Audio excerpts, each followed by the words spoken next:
Nós somos os Homens Cordiais, um podcast que é um caleidoscópio de argumentos para você usar à vontade.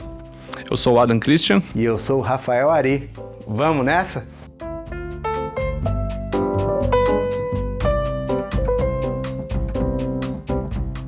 Adam, meu querido, estamos vivendo uma ditadura do judiciário?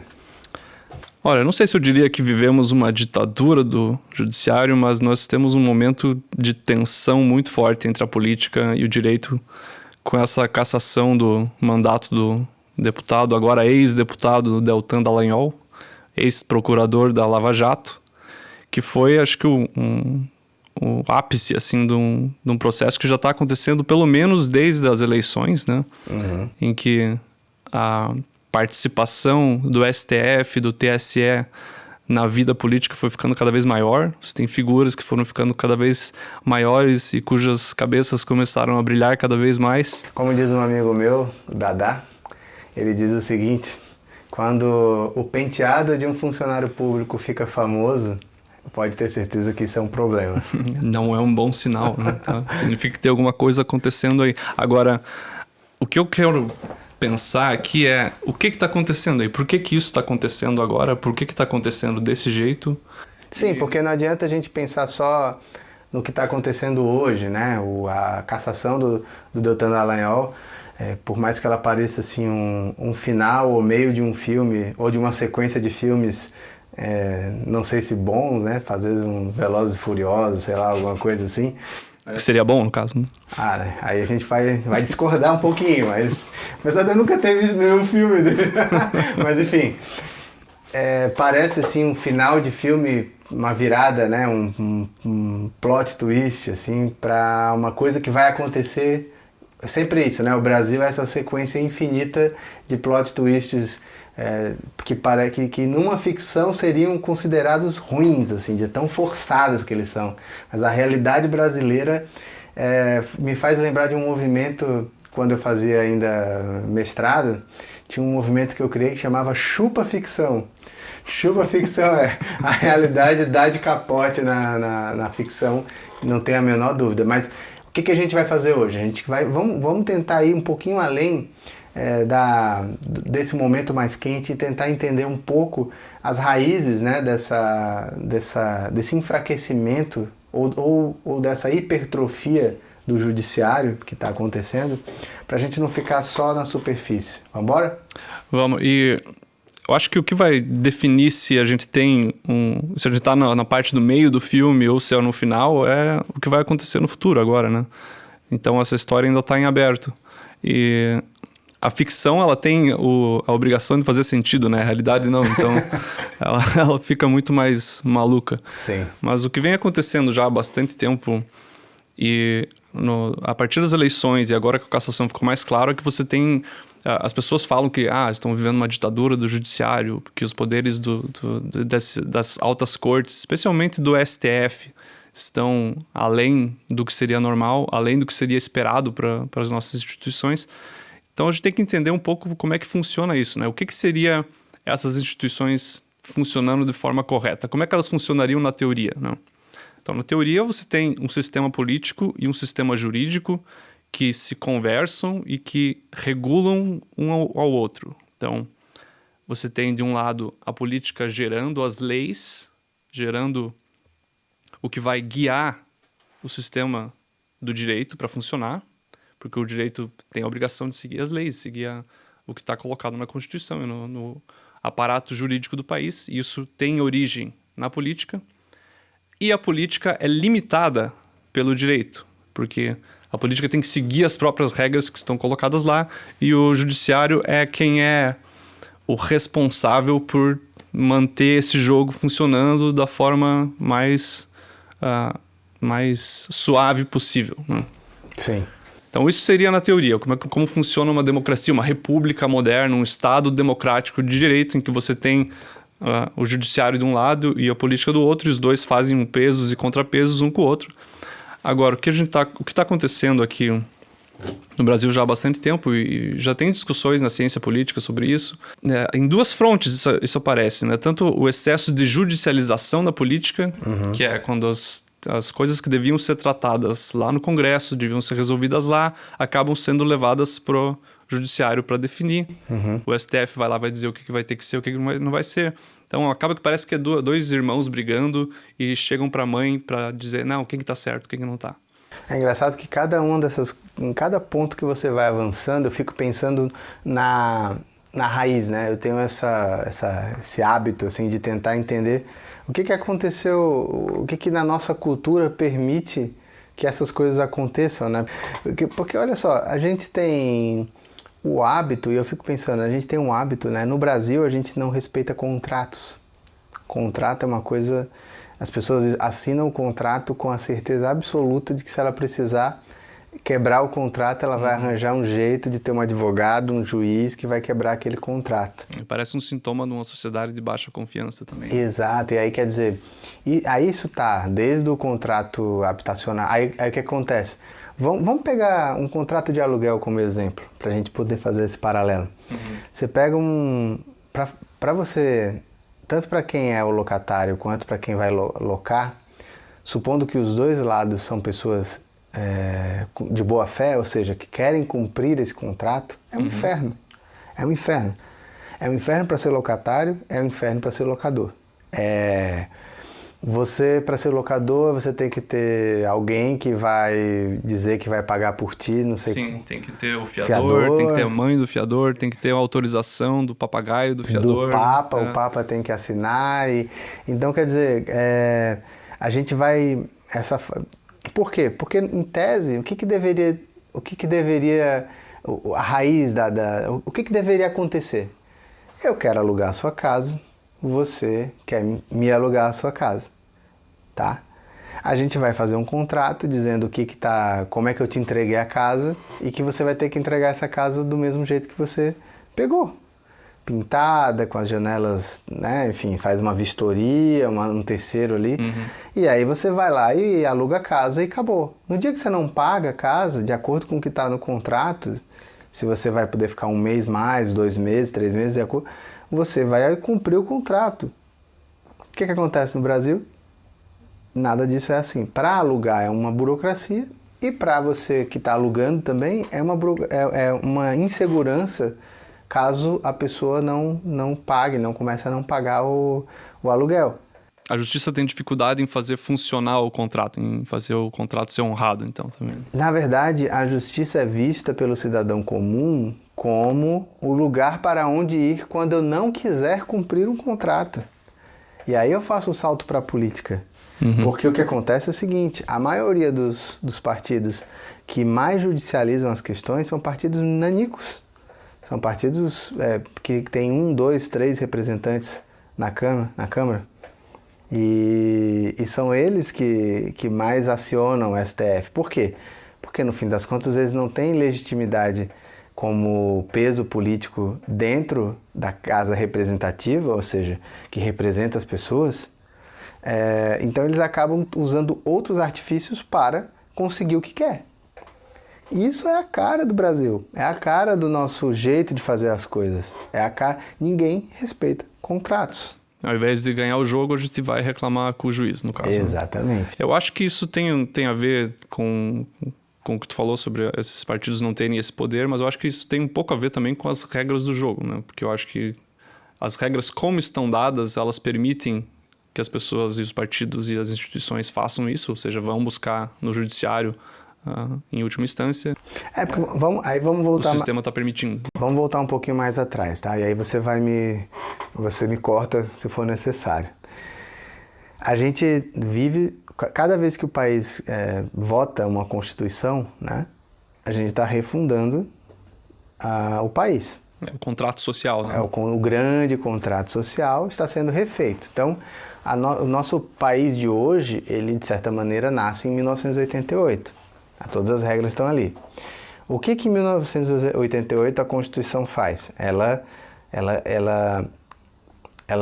simplesmente quer garantir tudo dentro da Constituição, por ser a Carta Magna, ou seja, que seja o que tem mais poder, né, de decidir as regras num país.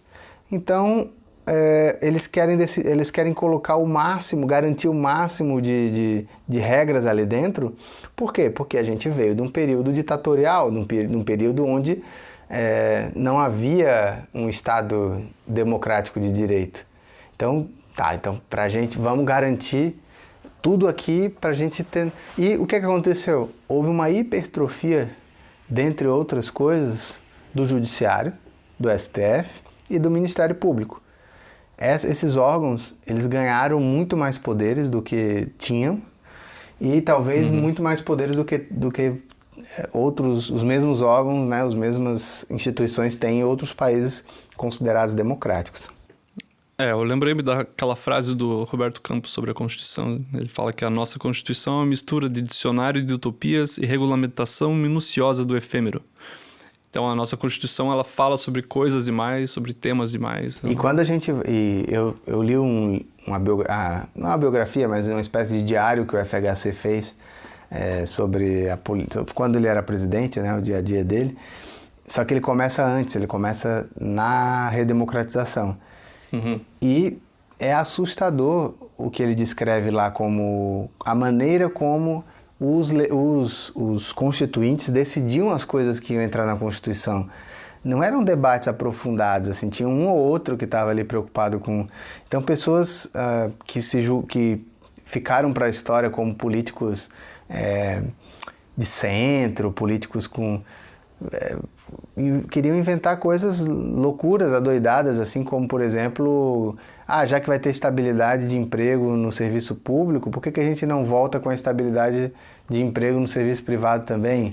Quer dizer, foi por pouco que esse tipo de coisa não entrou na nossa Constituição de 88. Tudo que eu quero que exista tem que estar lá na Constituição para garantir que vai existir. É quase como se fosse uma maneira... um delírio sobre como que a Constituição e o direito e leis funcionam, né? Como se fosse só colocar lá e...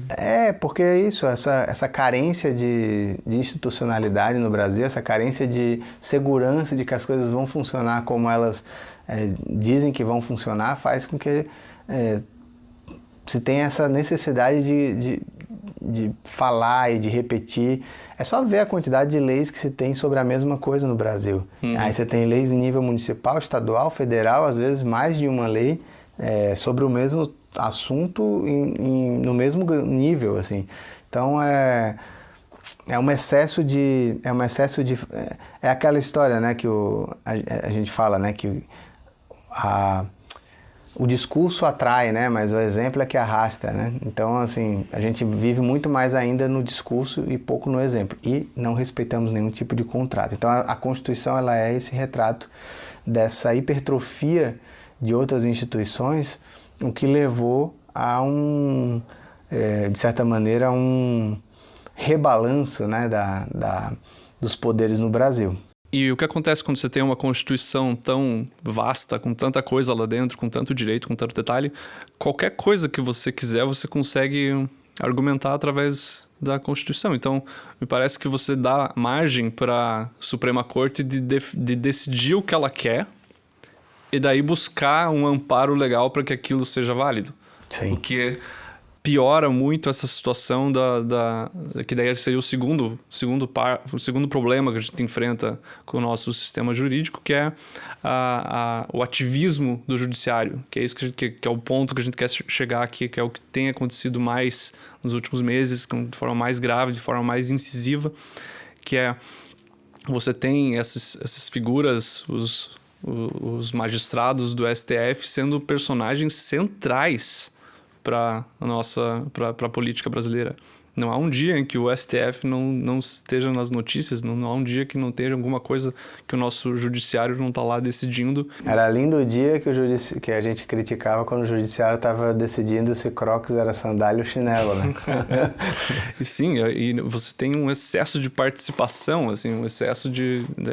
Essas figuras, elas estão lá, elas fazem muita diferença, elas conseguem pautar o debate, elas conseguem redirecionar como que está funcionando as casas legislativas, elas conseguem agora, o que aconteceu, conseguiram tirar um deputado que foi eleito com mais de 340 mil votos, tiraram o mandato dele por Eu não vou entrar na parte jurídica sobre o argumento, mas me parece muito fraco o argumento sobre a cassação do Deltan, me pareceu uma enorme arbitrariedade.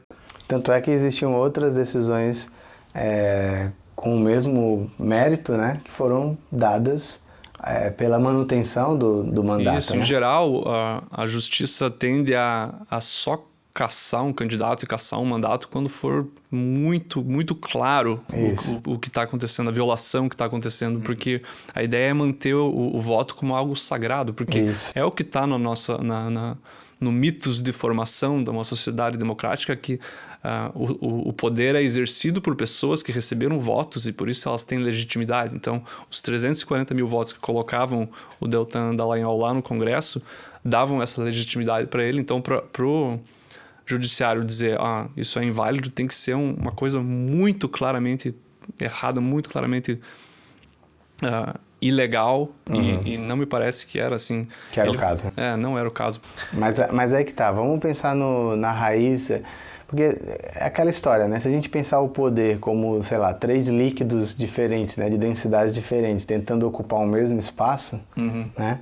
Então imagina aí a imagem do óleo e da água, né, se empurrando ali para ver quem que fica no mesmo espaço.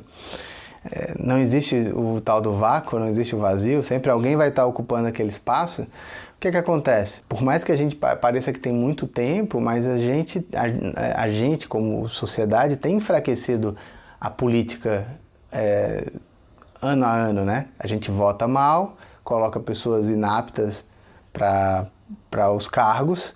Depois a gente quer tirar essas pessoas por meio de impeachment, de não sei o quê. E aí a gente reclama que a política vai perdendo, vamos dizer assim, a sua força no dia a dia, né? Vai perdendo a integridade. A integridade, enfim, a confiança de que você... né? Então, eu sempre fui um que, claro, na época do Collor eu era muito criança para ter qualquer opinião. Isso nunca impediu ninguém. Exatamente. Mas a Dilma, na época da Dilma, eu era um dos poucos que dizia que ela tinha que ficar no cargo, entendeu?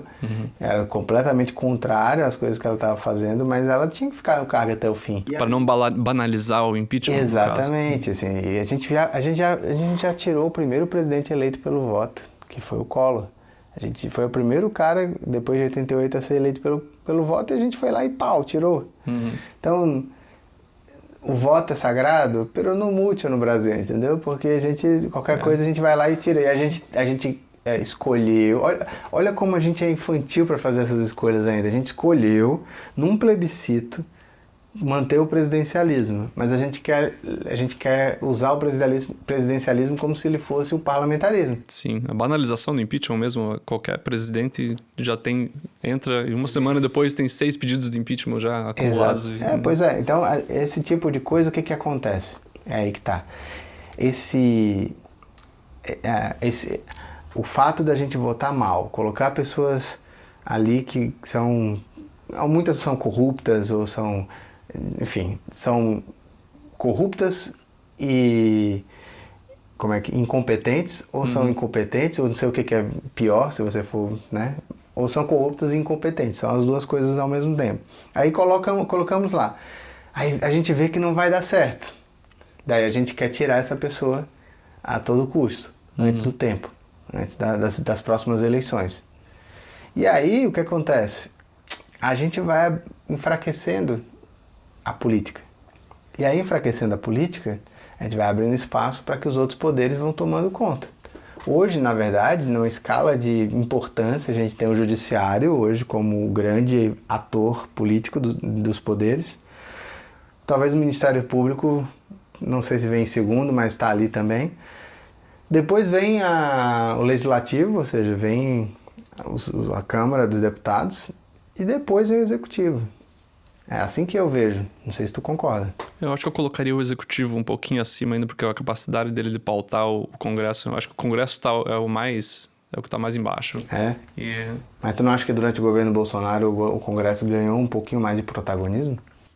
Eu acho que sim, com certeza. Mas eu ainda acho que a capacidade do Executivo de lidar de guiar a pauta assim, ainda é forte. Eu acho que a gente está vendo isso agora um pouco com... E você vê que assim, o último presidente forte, ou seja, que tinha duas coisas, capacidade de liderar, né, ou, enfim, da maneira dele, com as estratégias dele, né, que a gente ficou conhecendo em 2005, e com bastante popularidade, era o Lula 2.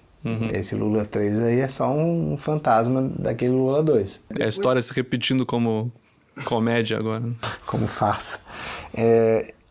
A questão é a seguinte, depois dele veio a Dilma, que veio perdendo popularidade até sofrer o impeachment. Popularidade e capacidade de ela já não tinha essa capacidade de articulação, de cara, mas ela tinha muita popularidade herdada do outro governo.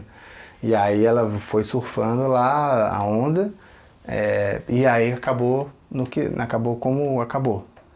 Depois entrou o Temer, que apesar de ter uma capacidade de articulação dentro do mundo da política muito grande... Acho que foi o presidente mais impopular, né? Foi o presidente mais impopular da história. E, pasmem, foi o presidente que mais aprovou, de certa maneira... Né, mais eficaz. Mais eficaz, pela quantidade de tempo que ele ficou lá. E depois veio o Bolsonaro, que também com a sua incapacidade de articulação, chegou batendo em todo mundo, chegou dizendo que isso e aquilo, já chegaram lá com a pastinha dele com o rabo preso. O rabo preso. E com uma insistência na antipolítica também, né? Ao invés de dar uma política com integridade que daria mais força e que podia dar mais legitimidade para ele. Ele não soube lidar com os acasos que aconteceram no seu mandato, porque ele entrou lá com bastante legitimidade, entrou forte. Sim, com mas ele perdeu muito rápido isso. Perdeu muito rápido. E aí, por que ele está fazendo esse percurso? Para mostrar como é que se engrandece o judiciário. Não está com esse poder todo à toa. É por omissão? Não é só por omissão, é por incompetência e por ativismo judiciário. Aí a gente une a ponta do ativismo judiciário. Quando o Randolfo Rodrigues, a qualquer derrota que ele sofre no Congresso, no Senado, ele quer ir pro VAR. Ele aciona o VAR, ele está empoderando, ele está dando mais poder pro judiciário. Aí tem uma hora que o judiciário falou, não vou ficar esperando ninguém me acionar, eu vou lá e vou propor. E aí isso daí agora, para se reverter, vai ter que ter um esforço redobrado do mundo político para dar um basta. Eu acho que o começo pode ser essa questão da cassação do Deltan, né? O Lira já falou, meio que reagiu, dizendo que quem caça político, quem caça deputado é a Câmara de Deputados. Porque ali o que está acontecendo é um enfraquecimento do poder dele também. Exatamente. Né? Então, quer dizer, se houver um reestabelecimento desse mandato, eu acho que pode ser o começo da virada que vai reestabelecer um pouco mais de equilíbrios entre os poderes. Eu acho que é importante entender também o que está passando na cabeça desses magistrados do STF, porque eu acho que eles não veem a eles mesmos e a instituição apenas como guardiões da Constituição, que deveria ser o que eles fazem, né? Ou seja, manter as regras funcionando e tirar as dúvidas constitucionais. Eles se veem como guardiões da República, como guardiões da democracia, então eles colocam a si mesmos como pessoas que têm que agir quando esse vácuo de poder aparece. Sim. Então, e daí tem um outro ponto que eu queria puxar, que é a forma como o STF e as altas cortes são ocupadas hoje, facilita essa troca de favores, esse toma lá da cá entre quem está no poder, quem tá na política e quem está no judiciário de um jeito que de um jeito que favorece ao pior do que a gente tem na política brasileira, né? Ou seja, você tem, para indicações no STF, você tem juízes, magistrados falando com empresários para falarem com políticos, para indicarem, para uma série de trocas, assim. Sim. Ou seja, todo mundo deve alguma coisa para alguém, então para você chegar lá não é uma coisa muito simples, né? Você tem que ter toda uma rede de apoio por trás para você estar numa cadeira do TSE, do STF, do STJ. Então, essas coisas, quando a política entra por essa porta no judiciário, é de se esperar que você tenha um judiciário mais político, mais ativista. E daí o resultado é isso que a gente tem agora. Agora, falando de um outro aspecto para a gente ir finalizando, que é bastante interessante, que é o seguinte: o Brasil, sem querer, o Brasil é um país gigantesco, um país extremamente, onde as decisões e os recursos são centralizados em Brasília, e fazendo tudo de errado que se deve fazer na construção de um país, porque, na minha opinião, isso é o que dá errado, né? O que atrasa o nosso país em diversos aspectos, acertou num aspecto. Desde 88, de certa maneira, a gente não corre riscos de sofrer uma tomada institucional, um golpe de verdade, assim, porque a gente ficou tão grande, nós somos tão grandes que é impossível, sabe, too big to fail. A gente é tão grande em termos de...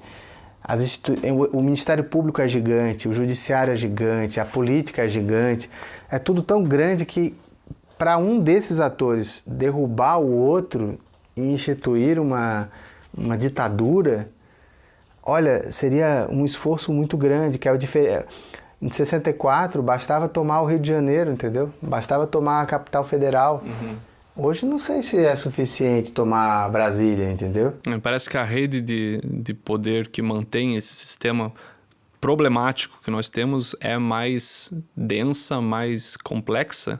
Então, quando você tem uma rede mais densa e mais complexa, é muito mais difícil você isolar partes dela, ou derrubar controlar, partes, né? Controlar. Fazer a maquinação. Como é que você vai dominar todo o judiciário, né, o parte relevante, mais o Ministério Público, mais o mundo político, mais os militares, mais os empresários, mais a opinião pública. Então é muita coisa para manejar, e todas elas com um peso relevante. Talvez hoje os militares que sim, tem uma história de golpismo no Brasil desde, né, de sempre, hoje é quem tem menos capacidade, talvez, de dar um golpe no Brasil. De se organizar desse jeito. Mas eu alerto que qualquer projeto de poder vai tentar ir corroendo essas instituições e ir colocando mais, aparelhando o máximo possível e tentar tomar conta disso. Mas então, tu não acha que as tentativas atuais de corromper têm fortalecido outras? Por exemplo, falam, por exemplo, o que dizem? Não vou nem falar um fato, eu vou falar uma narrativa. O Bolsonaro tentou aparelhar a PF e a Polícia Rodoviária Federal. A Polícia Rodoviária Federal se tornou a polícia do Bolsonaro, né? Foi o que o governo atual fala, né? Ao fazer isso, as outras instituições como o Ministério Público, como o Judiciário no geral, disseram: opa, a gente precisa então se fortalecer, a gente precisa aqui se fechar. E aí criou-se um mal-estar e uma má vontade em relação ao governo Bolsonaro, que impediu que até coisas positivas fossem feitas, entendeu? Então é isso, a gente tá muito grande, assim, o paquiderme é muito grande para você dominar ele só, entendeu? Ninguém consegue comer sozinho esse leitão, entendeu? É um leitão muito grande. Não. Ainda assim eu acho que o medo de que essa hipertrofia do judiciário que a gente está denunciando aqui e tentando entender como que funciona e por que aconteceu, eu acho muito válido as pessoas que estão assustadas com isso. Faz parte do controle, né? Faz parte dos pesos e contrapesos você ter medo que um poder tome o poder. Isso. E como tu falou, não há vácuo no poder, então o que aconteceu aí não aconteceu por acaso. Agora, eu acho que já é a hora de a gente ter um movimento para contrabalancear isso e colocar isso de volta nos eixos, assim, porque a política tem que ser resolvida pela política e não por tribunais. Né? Então, os tribunais têm que ficar mais para exceções e para momentos especiais, não para o dia a dia. E também sair um pouco desse mal-estar, né? Eu sinto que a gente está num mal-estar, assim, que uma parte da sociedade... Eu sei que cansa, né, gente? O Brasil cansa, o dia a dia, essa novela... É intancável. É intancável. Eu não vou falar mas intancável. É intancável, né? Mas assim, cara, a gente precisa sabe, sacudir a poeira e fazer o que você consegue fazer. Mas eu acredito mesmo nisso, assim, até pela minha história de terapeuta cognitivo comportamental, eu sei que quando a gente quando a gente pensa muito de um jeito e fala sobre aquilo, né? Ah, já acabou, é impossível mudar. Já perdemos. Perdemos, é entregar agora, é não sei o quê. Na minha opinião, assim, ou tu realmente toma uma atitude e vai embora do país, pega tuas malas, junta, vai, se tu tiver uma segunda cidadania, maravilha, espero que não seja a libanesa como a minha, espero que seja italiana, sei lá, entendeu? Mas pega e vai-te embora, entendeu? Agora, se tu vai ficar aqui, ou tu fica calado, não fica com essa energia negativa jogando uruca pra cima, ou tu faz alguma coisa.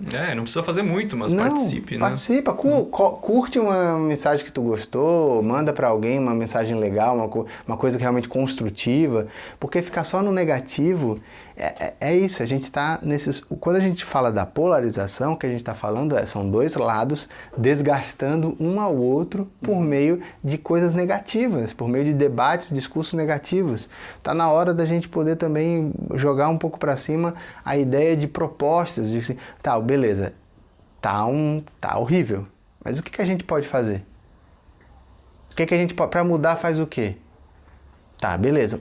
Olha só o que a gente acabou de falar. Para mudar, a gente precisa agora, de certa maneira, tentar equilibrar os poderes, ou seja, não dá para a gente reforçar o poder do judiciário nesse momento, porque já está gigante. Então, se a gente tem que tentar frear a bola deles, parar um pouquinho, levar as decisões para o Congresso Nacional, para a Câmara e aceitar o que vai ser votado ali. Então, se a gente não reforçar esse tipo de argumento, ficar só no negativo, aí eu acho que realmente a coisa não vai melhorar. Eu nunca fui uma pessoa que defendeu que as pessoas são obrigadas a participar politicamente, porque eu acho que todo mundo tem o direito de se alienar e não dar bola para isso. Ótimo, faz o que você quiser, presta atenção em outras coisas. Mas eu acho que é muito positivo se você for uma voz que traz algo de construtivo para pensar a política, pensar a sociedade, pensar como melhorar as nossas instituições, tudo isso. A gente pensa na tua vida pessoal. Tu gosta de alguém que chega reclamando de tudo? Ah, porque não tem luz aqui. Ah, porque a grama tá alta. Ou tu gosta de alguém que chega... Pessoal, eu vou cortar a grama aqui nessa semana. Na semana que vem a gente vai pintar. Como se fosse um condomínio. Exatamente. A gente gosta de pessoas resolutivas, pessoas que, ou no mínimo engraçadas, divertidas, que contam uma piada. Opa, piada não pode. Perdão. O judiciário não deixa.